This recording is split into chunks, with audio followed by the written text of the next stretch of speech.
ఉత్తరాంధ్ర జిల్లాల్లో అసలు ఏం జరుగుతుందంటారు?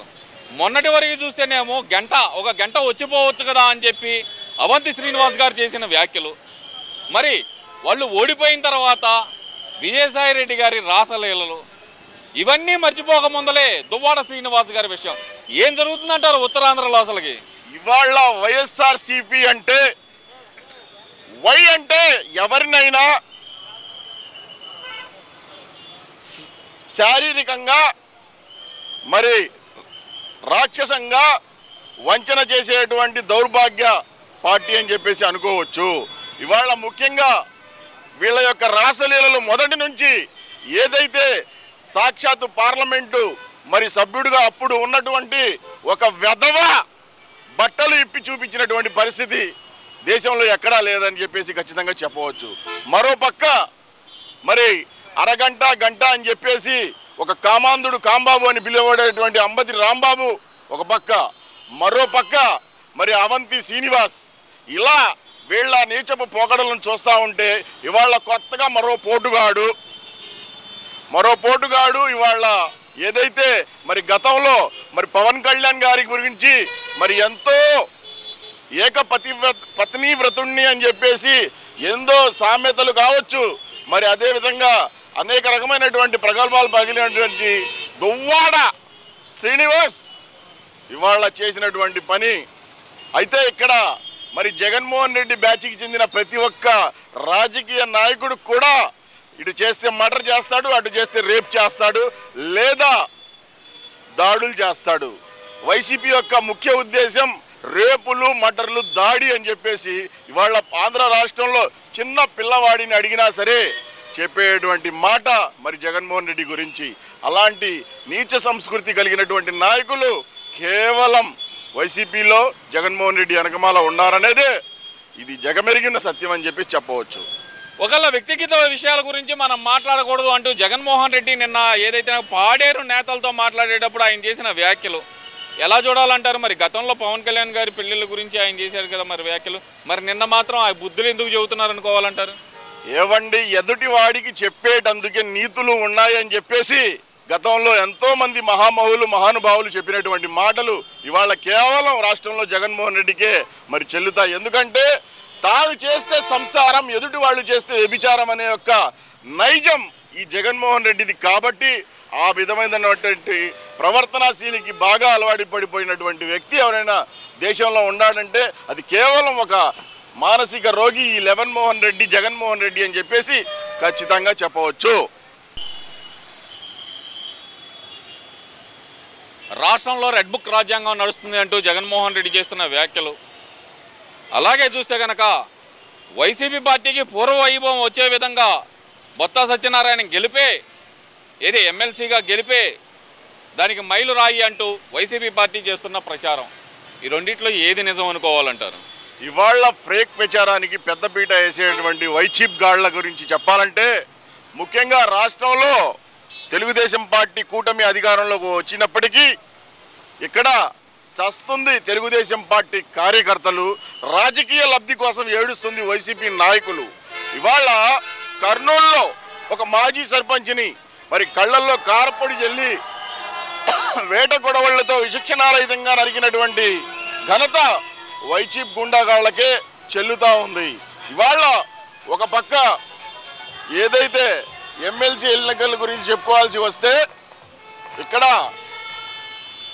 గౌరవప్రదంగా కూటమి మరి పోటీ చేయకపోవటాన్ని వాళ్ళు అర్థం చేసుకోవాల్సినటువంటి పరిస్థితి ఉంది.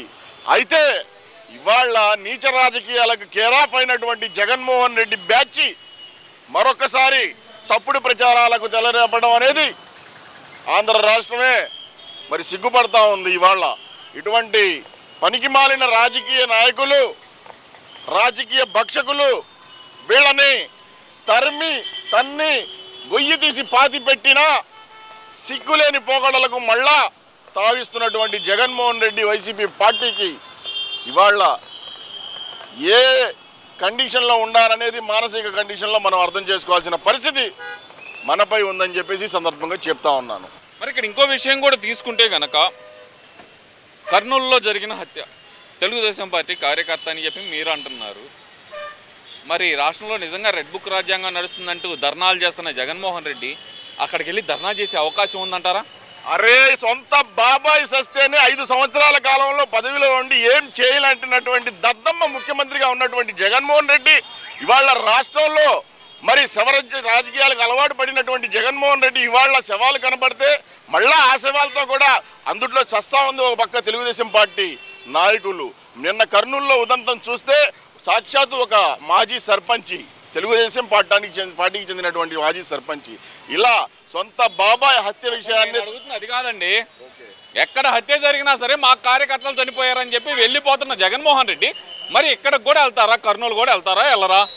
మరి వెళ్ళాలి. ఆయన ఎందుకు వెళ్తాడు? ఆయన అవసరమైన చోటే డ్రామాలు వేయడానికి, డ్రామా ఆర్టిస్ట్ కాబట్టి డ్రామాల ప్రకారం స్క్రిప్టుల ప్రకారంగానే వెర్రి కేకలు గుడ్లు బయటికి తీసి అరిచే సీన్లు ఎక్కడైతే స్క్రిప్ట్లు రాసిస్తారో అక్కడికే వెళ్తాడు.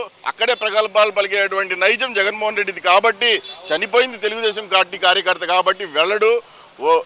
ఏం లేదు, సాధారణ శవాలు ఎప్పుడు దొరుకుతాయని చెప్పేసి వెతుకులాటలో జగన్మోహన్ రెడ్డి కావచ్చు, సకల శాఖ మంత్రి సజ్జల కావచ్చు, మాజీ మరి ఇలాంటి దౌర్భాగ్య నాయకులంతా ఇవాళ శవాల కోసం వెతుకుతున్నటువంటి పరిస్థితి ఆంధ్ర రాష్ట్రంలో ఎక్కడ చూసినా కానొస్తూ ఉంది. స్పష్టంగా ప్రతి ఒక్కళ్ళు కూడా ఈ యొక్క విషయాలని గమనిస్తూ ఉన్నారు. ఎన్ని నీచపు శవరాజకీయాలకి దావు తీసినా సరే జగన్మోహన్ రెడ్డిని జీవితకాలం జనాలు బహిష్కరించినటువంటి పరిస్థితి, ప్రశాంతమైనటువంటి వాతావరణం ఈరోజు ఆంధ్రప్రదేశ్లో కనిపిస్తూ ఉంది ఈ కూటమి ప్రభుత్వం వచ్చిన తర్వాత. కాకపోతే ఎక్కడైనా మరి నేరాలు జరిగినా, ఘోరాలు జరిగినా, హత్యలు జరిగినా ఖచ్చితంగా వాటిని ఖండిస్తూ ఉన్నాం. ఇవాళ మరి ఈ అధికారుల యొక్క ప్రభావం ఇంకా తగ్గలేదు. జగన్మోహన్ రెడ్డి గారు ఉన్నప్పుడు ఉన్నటువంటి ఈ యొక్క కొంతమంది పోలీసు అధికారులు ఆ యొక్క మత్తులో నుంచి బయటకు వచ్చినటువంటి దాఖలాలు కొంచెం తక్కువగా కనపడుతున్నాయి. రానున్న కాలంలో మరి వాటిని అత్యద్భుతంగా మెరుగుపరిచి ప్రక్షాళన చేసి అన్ని శాఖలను పటిష్టంగా మరి తయారు చేసి సమాజాన్ని కాపాడే దిశగా కూటమి ప్రభుత్వం ముందుకు సాగబోతా ఉందని చెప్పేసి ఈ సందర్భంగా చెప్తా ఉన్నాను. ఇదంతా ఒక ఎత్తు అయితే కనుక రాష్ట్రంలో మరో పక్కన ఇంకో విషయం, కబ్జాలు.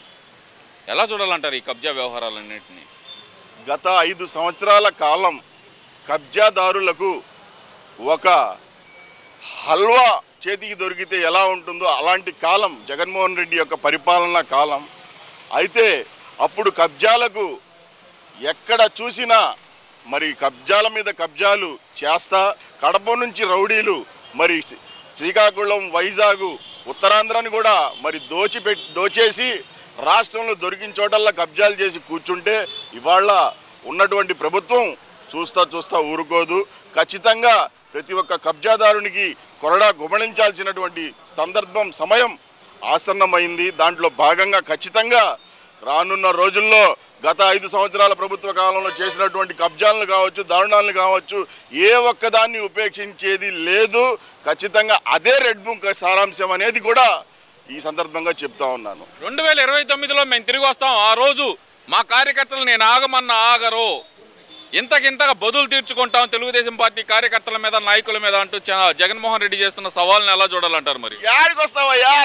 రా చంచల్ కూడా జైలు ఎదురు చూస్తా ఉంది, రాజమండ్రి సెంట్రల్ జైలు ఎదురు చూస్తా ఉంది. యాడికి వస్తావు? 2029 కాదురా నాయన, 2059 కూడా నువ్వు జనాల్లోకి రాలేనటువంటి దౌర్భాగ్య పరిపాలన చేశావు కాబట్టే నీ యొక్క ముఖాన్ని కూడా ఇవాళ చీదరించుకుంటున్నటువంటి పరిస్థితి పిల్లలు, పెద్దలు ప్రతి ఒక్కళ్ళు కూడా కానొస్తా ఉంది. కాకపోతే ఈ పార్టీ ప్రగల్భాలు కూడా పలకకపోతే మరి తన యొక్క క్యాడరు చల్లా చెదురవుతుందనే భయంతో జగన్మోహన్ రెడ్డి ఇలాంటివి పిచ్చి మాటలు, చిన్నపిల్లల మాటలు, మానసిక రోగుల మాటలు చెప్తా తన యొక్క కాలాన్ని గడుపుతున్నాడే తప్ప ఇక్కడ ఎటువంటి ఏమీ లేదు. రాష్ట్రంలో ప్రజలు ఒక్క అవకాశం అన్నారు, ఒక్క అవకాశం ఇచ్చారు. దాదాపు ఇక రాజకీయ భవిష్యత్తు కావచ్చు, వైఎస్ఆర్సీపీ పార్టీ కావచ్చు, సమాధి అయిపోయినట్టే. ఖచ్చితంగా రానున్న రోజుల్లో మంచి యువతకు ఉద్యోగ అవకాశాలు కావచ్చు, మరోపక్క రైతులు కావచ్చు, మహిళలు కావచ్చు, ప్రతి ఒక్కళ్ళకి సరైనటువంటి పేదలకు నిత్యావసర సరుకుల ధరలు కావచ్చు, ప్రతి ఒక్కటి ఒక చక్కటి పరిపాలనని మరి ముందు మనం చూడబోతున్నాం ఖచ్చితంగా. ఎందుకంటే ఒక రాజకీయ విఘ్నత కలిగినటువంటి మనిషి ముఖ్యమంత్రిగా, మరోపక్క ఒక ఆవేశపూరితమైనటువంటి ఆలోచన, మంచి ఆలోచన, పోరాట విధానం పటిమ కలిగినటువంటి మరి పవన్ కళ్యాణ్ గారు కావచ్చు, అదేవిధంగా కూటమి మరి కేంద్ర ప్రభుత్వ మద్దతు కావచ్చు, ఇవన్నీ కలగలిపి రాష్ట్రానికి మంచి రోజులు ఆసన్నమయ్యాయి. ఖచ్చితంగా సుభిక్షంగా సురక్షంగా రాష్ట్రం ఖచ్చితంగా అయితే ఉంటుంది. ముఖ్యంగా రాష్ట్రానికి గుండెకాయ అయినటువంటి మన అమరావతి కూడా శాశ్వత రాజధానిగా, ప్రపంచమే గర్వించదగ్గ రాజధానుల్లో ఒకటిగా నిలవబోతుందనేది అది త్వరలో జగన్మోహన్ రెడ్డి కూడా చూడబోతున్నాడు. Thank you.